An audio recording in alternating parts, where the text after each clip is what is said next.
रामपुर नामी गांव में एक पूजा नामी लड़की अपनी माँ के साथ रहती थी। उसके पिता उसके जन्म से पहले ही एक रोड एक्सीडेंट में मर चुके थे। पूजा बहुत ही सुंदर लड़की थी। उसकी आंखों का रंग नीला और बाल सोने की तरह गोल्डन रंग के थे। पूजा की सुंदरता की हर कोई तारीफ करता, मगर पूजा तो अपनी सुंदरता पर जरा सा भी घमंड न करती। जिस तरह उसकी सूरत अच्छी थी, उसी तरह उसका दिल भी शफाफ आईने की तरह था। उसे अगर कोई अशांत करता भी तो वो भगवान की कृपा से फिर शांत हो जाती और किसी को कुछ न कहती। एक दिन पूजा अपनी माँ के साथ मार्केट जाती है। वहाँ उसे एक बहुत ही सुंदर आईना नजर आता है, जिसे वो देखते ही पसंद कर लेती है और वो खरीदना चाहती है। मगर जब वो दुकानदार से उस आईने की कीमत मालूम करती है तो वो उसे कहता है, बिटिया रानी, ये आईना तो बिक चुका है और जिस मैडम ने इसे खरीदा है वो इसे पैक करने का कह गई है, मगर मैं भूल गया। अगर तुम्हारी नजर इस पर ना पड़ती और तुम उसकी कीमत ना पूछती तो मैं उसे पैक ही ना कर पाता। तुम्हारा बहुत बहुत धन्यवाद प्यारी बिटिया। अरे अंकल, इस धन्यवाद की क्या जरूरत। मुझे तो आईना अच्छा लगा तो मैं खरीदना चाह रही थी, पर जितना ये आईना सुंदर दिख रहा है मुझे नहीं लगता मैं इसको खरीद पाती। हाँ बिटिया, ये आईना बहुत महंगा है। इसको लोग खास तौर पर ऑर्डर देकर बनवाते हैं। जी अंकल, अब मैं चलती हूँ, पर देखिएगा एक दिन मैं भी इस आईने को ऑर्डर पर बनवाऊंगी। इतना कहकर पूजा अपनी माँ की ओर जाती है, जो अपनी पड़ोसन से बातें कर रही होती है। जब पूजा को वो औरत देखती है तो कहती है, ऐ मारवी बहन, तेरी बेटिया तो बहुत ही सुंदर है। इसकी शादी वादी कहीं तय तो नहीं कर रखी? अगर नहीं कर रखी तो मैं तुझसे अपने बेटे अर्जुन के लिए इसका हाथ मांगती हूँ। सठिया गई है क्या? मेरी बेटी इतनी सुंदर और अक्लमंद है, इसे तेरे लंगूर जैसे बेटे से ब्याह दूं, जो सारा दिन रिक्शे पर बैठकर हर आने जाने वाली लड़कियों को तंग करता है। अरे जा जा, बड़ी आई मेरे बेटे की बुराई करने वाली। तेरी बेटी के पास सिवाय सुंदरता की और है ही क्या? ना तो तुम लोगों के पास जमीन जायदाद है और ना ही बढ़िया सा घर। फिर मैं भी देखूंगी तेरी बेटी को कौन सा राजकुमार ब्याहने आएगा।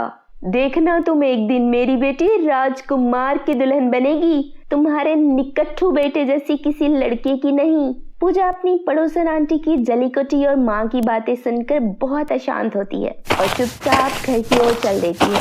घर जाते समय भी वो ये सब बातें याद करके रो रही होती है। पूजा को अपनी माँ की इच्छा याद आती है तो वो वहीं बैठकर सोचने लगती है, क्या वाकई मुझे कोई राजकुमार ब्याहने आएगा? पूजा इसी सोच में गुम बैठी होती है कि उसकी माँ मारवी भी वहीं आ जाती है और पूजा को वहाँ निराश बैठा देखकर कहती है, तुम मुझे बिना बताए आ गई। मैं तुम्हें मार्केट में देख रही थी। चलो उठो और शांत हो जाओ। ऐसी बातों को दिल पर नहीं लेते। बस एक बात याद रखना, जो मन के अच्छे होते हैं उनके साथ भगवान जी बुरा नहीं होने देते। पूजा अपनी माँ की बात सुनकर उठ खड़ी होती है। वो जहाँ बैठकर रो रही होती है वहाँ उसका एक आंसू गिरता है और पूजा के घर जाने के बाद वहाँ एक बहुत सुंदर पौधा उगाता है। रात के समय जब पूजा सोती है तो वो एक सपना देखती है। उस सपने में उसे अपने पूर्वज दिखाई देते हैं, जो उसे उसी जगह बुला रहे होते हैं जहाँ बैठकर वो रो रही होती है। पूजा उठकर बैठ जाती है। वो हैरान होती है और सुबह उस जगह जाने का सोचकर दोबारा सो जाती है। मगर जब वो कल सुबह उठती है तो उसे अपना सपना भूल जाता है। ऐसे ही दिन गुजर रहे होते हैं कि होली का त्योहार आ जाता है। सब लोग होली मनाने की तैयारियों में लगे होते हैं, मगर पूजा अशांत बैठी होती है। उसके पास ना तो सुंदर ड्रेस होती है और ना ही होली खेलने के लिए रंग होते हैं। वो अपनी माँ से कहती है, सब लोग रंगों की होली मनाएंगे, मुझे भी थोड़े से रंग दिला दो ताकि मैं भी होली मना सकूं। पूजा, अगर मैंने रंग दिला दिए तो खाने के लिए पैसे नहीं बचेंगे और कल से पहले मालिक भी पैसे नहीं देता तो हमें भूखा रहना पड़ेगा।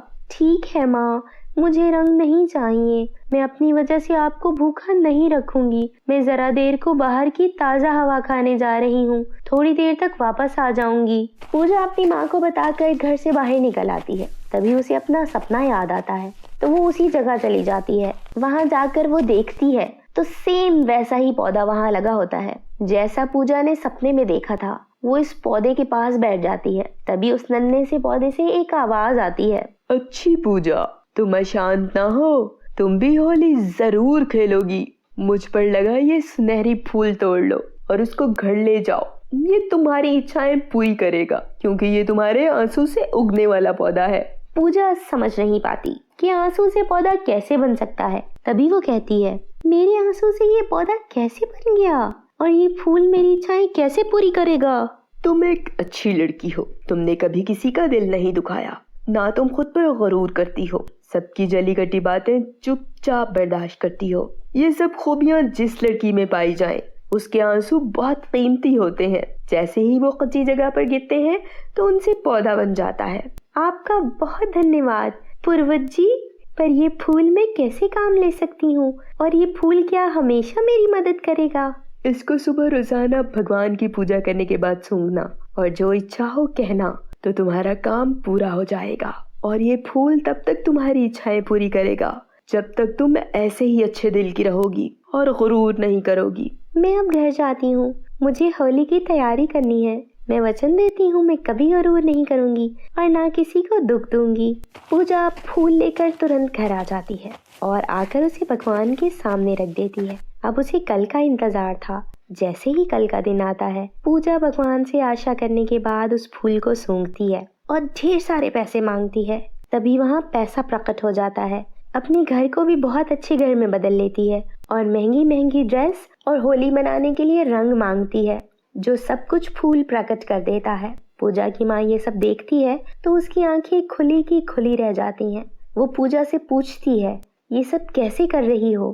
तभी पूजा उसे सारी बात बताती है तो उसकी माँ बहुत खुश होती है कि वो दोनों माँ बेटी तैयार होकर होली मनाने चली जाती हैं। वहाँ सब लोग उनको इतने बढ़िया ड्रेस और इतने महंगे रंगों के साथ होली मनाते देखकर आपस में बातें करने लगते हैं। उनकी एक पड़ोसन जिसने पूजा का हाथ अपने निकट्ठू बेटे के लिए मांगा था, वो मजाक उड़ाने के लिए हंसते हुए कहती है, अरे बहनों, देखो तो इन गरीबों पर ये किस्मत की देवी कैसे खुल गई, जिनके घर एक वक्त का खाना होता था और दूसरे वक्त के लिए पैसा ही नहीं होता था, आज वो अप्सरा बनी हुई हैं। कौन सा खजाना हाथ लग गया इनके? मुझे तो लगता है चोरी का माल होगा। इसकी बातों से पूजा को बुरा तो बहुत लगता, पर वो बर्दाश्त कर लेती है और आईने वाले अंकल के पास जाती है और आईना बनाने का आर्डर देती है। अंकल उसे आईना मंगवा देता है तो पूजा उसे डबल कीमत देती है और कहती है, अंकल आप अपनी दुकान बड़ी कर लो ताकि आप भी ज्यादा कमाई कर सको। इतना कहकर वो आईना लेकर अपने रंगों के पास रखकर माँ के साथ होली मनाने लगती है। जब वो होली मना लेते हैं तो पूजा देखती है उसका आईना वहाँ नहीं होता। वो सबसे पूछती है पर कोई नहीं मानता। फिर उसकी माँ कहती है, यहाँ लोगों को चीजें चुराने के अलावा और आता ही क्या है? नहीं माँ, ऐसे ना कहो। हो सकता है किसी को वो आईना बहुत अच्छा लगा हो तो उसने देखने के लिए उठाया हो, बाद में वापस कर देगा। ऐसे किसी की तरफ से अपना मन बुरा ना करो, चलो घर चलते हैं। इतना कहकर वो घर जाने लगती हैं तो एक बहुत सुंदर और मजबूत लड़का उनके सामने आ जाता है, जो दिखने पर किसी सल्तनत का राजकुमार लग रहा होता है। वो कहता है, ये लो तुम्हारा आईना। ये मैंने चुराया नहीं था, बल्कि मैं देखना चाहता था तुम अच्छे दिल की मालिक हो या नहीं, क्योंकि मैंने जितनी भी सुंदर लड़कियां देखी हैं वो खुद पे बहुत गरूर करती हैं, मगर तुम उन सब से अलग हो। मैं लालपुर गांव का राजा हूँ। मुझे तुम्हारी सुंदरता से ज्यादा तुम्हारे अच्छे अखलाक ने घायल किया। मैं तुमसे शादी करना चाहता हूँ, क्या तुम मुझसे शादी करोगी? पूजा उसकी बात सुनकर बहुत हैरान होती है और फिर उसका बढ़ा हुआ हाथ थाम लेती है। सब गांव वाले पूजा को खुशकिस्मत समझते हैं जिसे इतना अच्छा जीवन साथी मिल रहा था। कुछ ही दिनों बाद राजा और पूजा की शादी हो जाती है और वो राजकुमारी बनकर अपना जीवन राजा के साथ खुशी खुशी संपन्न करने लगती हैं।